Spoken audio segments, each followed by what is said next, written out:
With the cardiopulmonary service department.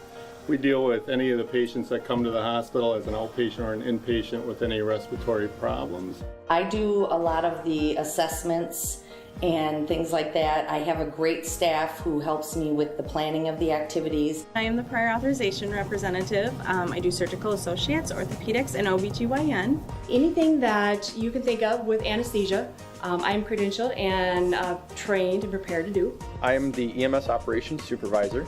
I run the day-to-day operations for the EMS. I could work in any department, any person's job. I can get a call at 4 a.m. and have to be somebody else.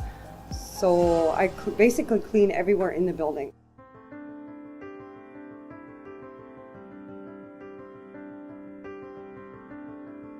Teamwork is definitely way up high on the list of things that we need to do in a hospital.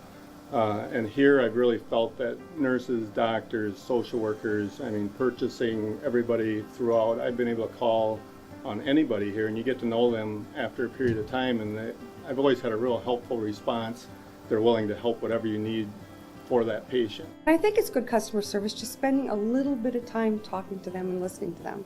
And we like them to have a good experience here and want to come back.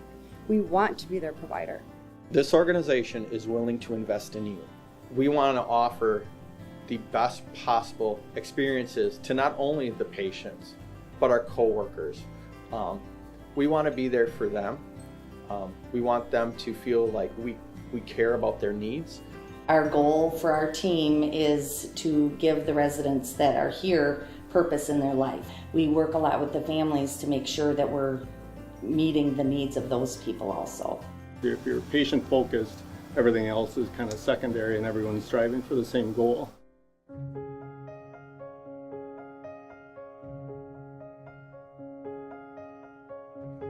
There is one patient in particular I remember because I worked with her in pulmonary rehab quite often, and so got to know her pretty well and how her family situation, all that was. And then I was working in the emergency room one day when she came into the emergency room on a gurney, and I always remember seeing her. I said, oh, how are you doing? You know, I'm here, we're gonna help you. And she just looked at me and said, oh, I'm so glad to see you, and I know that you guys here will help me. So it was nice to know that you made enough of a difference that when she looked at me, she said, oh, thank goodness you're here. I'm going to be okay now. So that was very rewarding for me.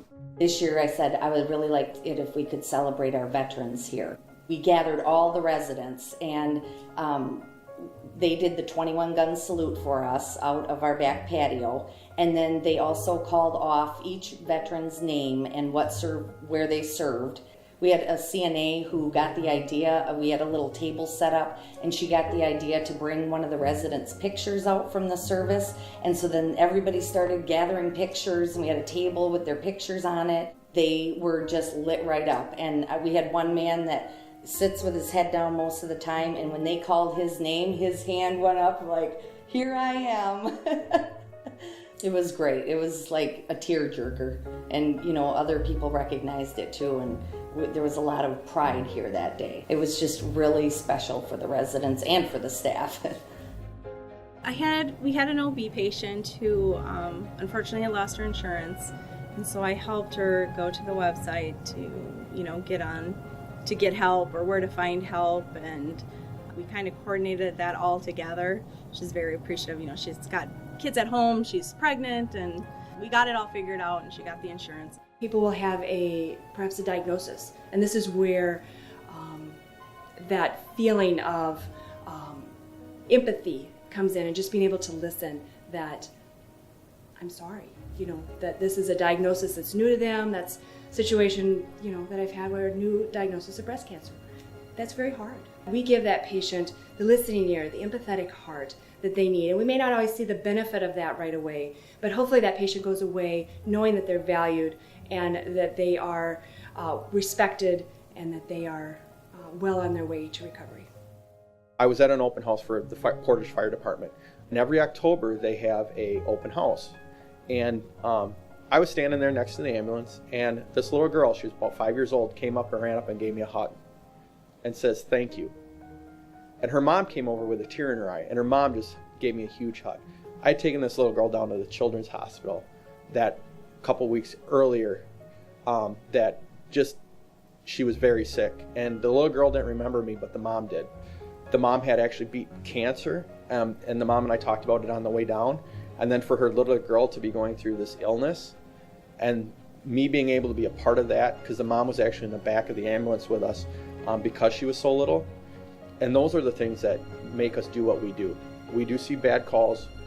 We have to understand that sometimes we can't help everybody, but the ones that we do help make the biggest difference in the world.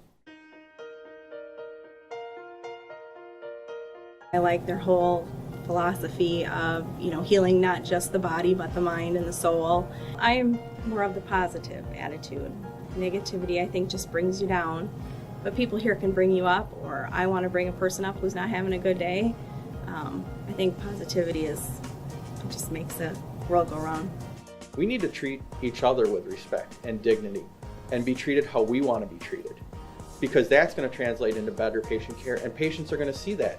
One thing I always have to remember is it's not my emergency, it's their emergency. So no matter how small the call is, we're there for them. And so that's what we do. We take care of people. I have cried with patients. I have held their hands. I have, they've prayed. They have poured out things to me.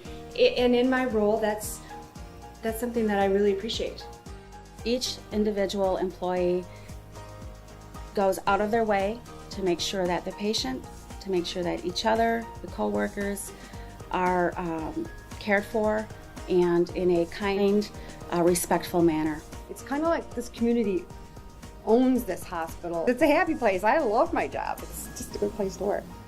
It's not just about having a job, but it is about making a difference in people's lives. The relationships that I've formed with the residents, I look at it as though, even though they're not here with me anymore, I'm glad that I was able to make a difference in their lives. It's important for us to come, I think, to work, to give.